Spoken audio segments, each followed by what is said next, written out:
మీరు మీ అభిమాన shows and serials TV కన్నా ముందు ఈటీవీ విన్ యాప్లో చూడండి. Download and subscribe to ETV win app. 99 రూపాయలు మాత్రమే.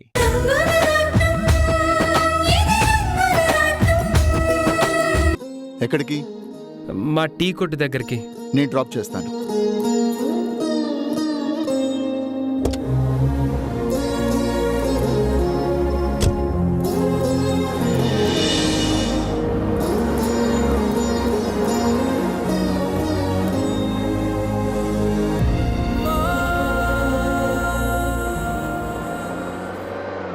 మా టీ కొట్టన్నా ఎవరెవరుంటారు అక్కడ? మా రహీం చాచా, శాస్త్రి బాబాయ్, ఇంకా జాన్ కూడా ఉంటారు. ఓహో, అర్థమైంది. దేశం మొత్తం మీ సెంటర్లోనే ఉన్నట్లుంది. అవును, మా టీ కొట్లో కూర్చుంటే రోజు ఎంతో మంది జనాలు కనిపిస్తారు. అలాగా? అయితే మీ ఏరియాలో రాధా పేరుతో ఎవరైనా ఉన్నారా?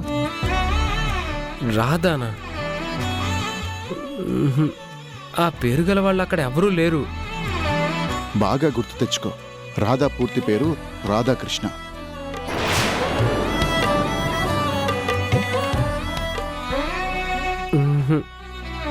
రాధాకృష్ణ పేరుతో కూడా ఎవరూ నాకు తెలీదు. అతని పేరు రాధాకృష్ణ అని చెప్పారు. గుర్తొచ్చింది సార్.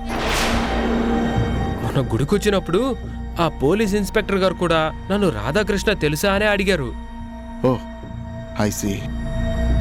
ఆ ఇన్స్పెక్టర్ కూడా రాధాకృష్ణ కోసం నాలాగే కనిపించిన వాళ్ళందరినీ అడుగుతున్నాడన్నమాట. సార్, ఇంతకీ ఎవరా రాధాకృష్ణ? పోలీసులు కూడా వెతుకుతున్నారంటే పారిపోయిన ఖైదీనా? కాదు కాదు, మాకు కావలసిన వాడు. అంత కావాల్సిన వాడైతే మీ ఇంటికి రాకుండా ఎందుకున్నాడు? అసలు ఎక్కడున్నట్టు? అది తెలిస్తే సమస్య ఉంది. ఎక్కడున్నా రాధా గారిని నేను తప్పకుండా కలుసుకోవాలి. కలుసుకోవటం మాత్రమే కాదు, ఇలా చేయి పట్టుకొని మరీ ఇంటికి తీసుకెళ్ళండి. షూర్. నిజంగా ఆ రోజు వస్తే రాధాకృష్ణని నేను వదిలిపెట్టే సమస్య లేదు.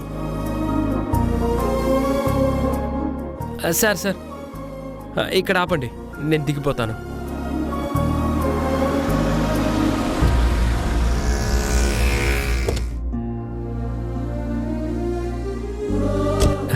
ఉంటాను సార్.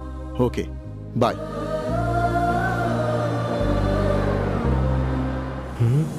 పాపం, ఎవరో ఆ రాధాకృష్ణ ఎవరికీ కనిపించకుండా ముప్పు తిప్పలు ఎందుకు పెడుతున్నాడో.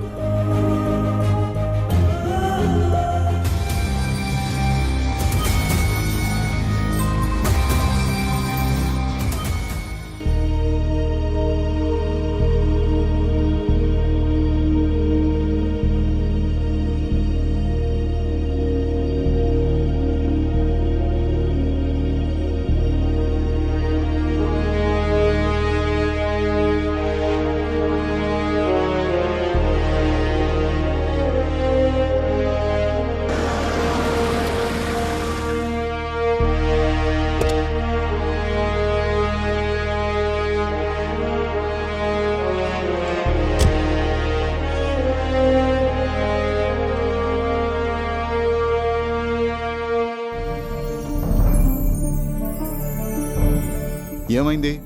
పని మానేసి అందరూ అలా ఉన్నారేంటి? పని మానేసి కాదలుడు, పని లేక. మామయ్య, ఏమంటున్నావు? నిజమే బాబు. మన క్వారీ నుంచి లోన్ని తీసుకెళ్లేందుకు ఈరోజు ఒక్క ట్రక్కు కూడా రాలేదు. ఎందుకు రాలేదు? ఎందుకంటే ఏం చెప్పమంటావలుడు, ఆ భూపతి కావాలని ట్రక్కులను పంపించడం ఆపేశాడు. దాంతో పని వాళ్ళు కూడా ఏం చేయాలో తెలియక అలా చూస్తూ ఉండిపోయారు. నాన్సెన్స్. ట్రక్కులు రానంత మాత్రాన పని ఆపేసి కూర్చుంటారా? హర్షాబాబు, ట్రక్కు ఉంటేనే పనివాళ్లు ఎప్పటికప్పుడు తవ్విన రాళ్లనే లోడెక్కిస్తారు బాబు. అంతేకాకుండా కుప్పలుగా తవ్విపోస్తే మళ్ళీ డబల్ పని అవుతుంది. దానికి రెట్టింపు కూలి ఇవ్వాల్సి వస్తుంది. మావయ్య, అర్థమైంది. పరిస్థితి ఇలా ఉన్నప్పుడు నువ్వే ఆ సిద్ధప్పకు ఫోన్ చేసి ట్రక్కుల గురించి మాట్లాడుండొచ్చు కదా. ఫోన్ చేశానలుడు, ఒక్కసారి కాదు 10 సార్లు చేశాను. రింగ్ అవుతున్నా ఆ భూపతి ఫోన్ ఎత్తకపోతే నేనేం చెయ్యను? ట్రిప్పుల ప్రకారం ఆ ట్రక్కులకి నెల నెల ఇవ్వాల్సిన అమౌంట్ని కరెక్ట్గానే ఇస్తున్నాం కదా. హ్మ్.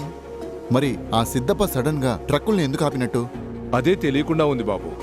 అల్లుడు, నువ్వు పర్సనల్గా వెళ్ళి ఆ భూపతిని కలిస్తే తప్ప ప్రాబ్లం సాల్వ్ అయ్యేలా లేదు. ఓకే, నేనిప్పుడే వెళ్ళి ఆ సిద్ధప్పను కలుస్తాను. వెంటనే ట్రక్కుల్ని పంపించే ఏర్పాట్లు చేస్తాను. ఈలోగా మీరు పని వాళ్లతో లోడ్ ఎక్కించడానికి మెటీరియల్ని సిద్ధం చేయించండి. అలాగే.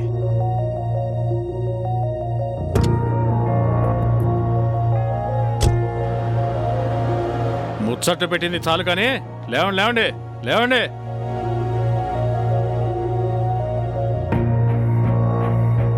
ట్రక్కులు వచ్చే లోపల లోడ్ మొత్తం రెడీ కావాలా. కానివ్వండి.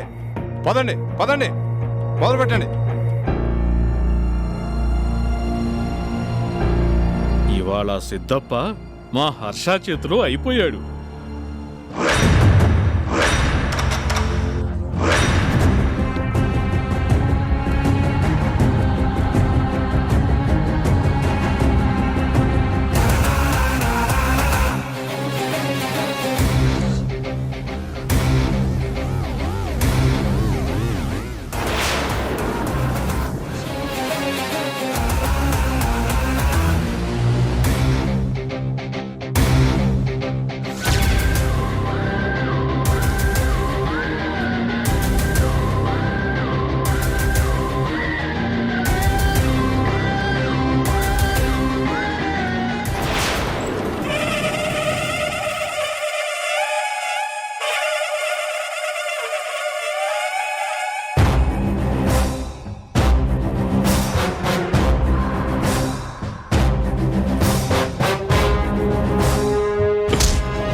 రాయ్, ఎన్ని గుండెలరా నీకు?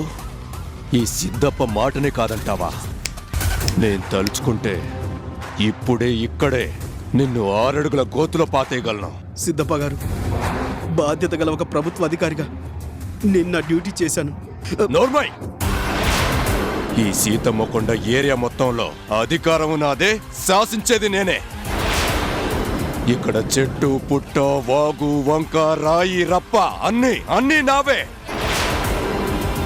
నాది అనుకున్న ఒక్క ఇసుక రేణువుని కూడా నేను వదిలిపెట్టే సమస్య లేదు. చూడండి, మీరెంత గొప్ప వాళ్ళైనా కావచ్చు, కానీ రూల్స్కి వ్యతిరేకంగా నేనేమీ చేయలేను.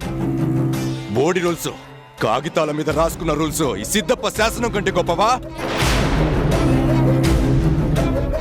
నా కుడి భుజం లాంటి దాసు నీకు ఫోన్ చేసి చెప్పాక కూడా కోట్లు విలువైన ఆ డీల్ని నాకు రానివ్వకుండా నువ్వు హర్షకి కట్టబెడతావా? ఆఫ్టర్ ఆల్ నువ్వెంత, నీ బతుకెంత? చెప్పు. ఆ హర్ష నాకంటే ఎందులో ఎక్కువ? ఈ సిద్ధప్పకున్న బలం బలగం పొలిటికల్ ఇన్ఫ్లుయెన్స్ ఆ హర్షకి లేదు కదా. అయినా నన్ను కాదని ఆ హర్షగాడిని సపోర్ట్ చేస్తున్నావంటే ఏంటర్థం? హర్ష గారి ట్రాక్ రికార్డు బాగుంది, అందుకే ఎప్పటిలాగే ఈసారి కూడా డీల్ని హర్ష గారికి ఇవ్వాల్సి వచ్చింది. ఏయ్! ఏయ్! రేయ్, నువ్వు చేసిన తప్పులకి శిక్ష ఏంటో తెలుసా? ఇదిగో నీ ఉద్యోగానికి ఊస్టింగ్ ఆర్డర్.